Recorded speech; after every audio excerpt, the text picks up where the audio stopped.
สบายดีมื้อนี้สิมาแก้บทฝึกหัดแสงเลขาข้อที่6คำถามที่เพิ่นให้มาแม่น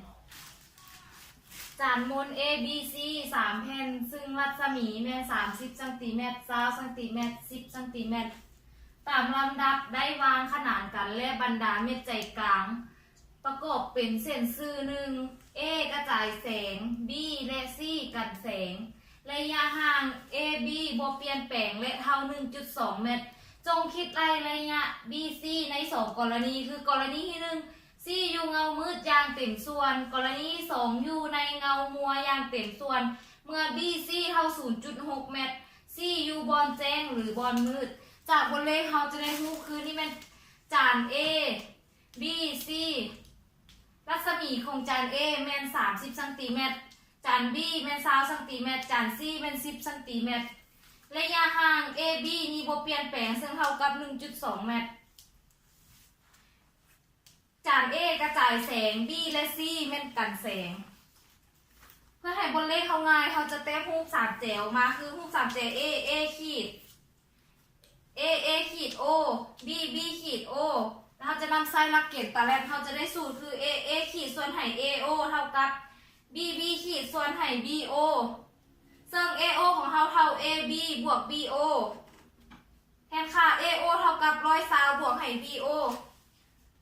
AA ขีดส่วนให้120บวก BO เท่ากับ BB ขีดเท่ากับ BO เอามาแทนค่า AA ขีดของเราเป็น30ส่วนให้120บวก BO เท่ากับ BB ขีดเป็น20ส่วนให้ BO 30 BO เท่ากับ120คูณให้เท่ากับ20คูณให้120บวก BO 30 BO เท่ากับ 2,400 บวกให้20 BO แล้วเอาย้าย20นี่มาข้ามฝั่งนี้จะเป็นลบคือ30 BO ลบให้20 BO จะเหลือ10 BO เท่ากับ 2,400 ถอนเอา BO จะได้ 2,400 ส่วนให้10เท่ากับ240ซนแล้วเรามาเบิ่งรูป 3J เอามาเบิ่งรูป 3J B ขีด O และนำไส้หลักเกณฑ์ตะแรกคือเก่าจะได้ B ขีดส่วนให้ BO เท่ากับ C ขีดส่วนให้ CO เท่ากับ20ส่วนให้240เท่ากับ10ส่วนให้ CO ถอนเอา CO จะได้240คูณ10ส่วนให้20เท่ากับ120ซนแล้วมาซอกหา BC AO เท่ากับ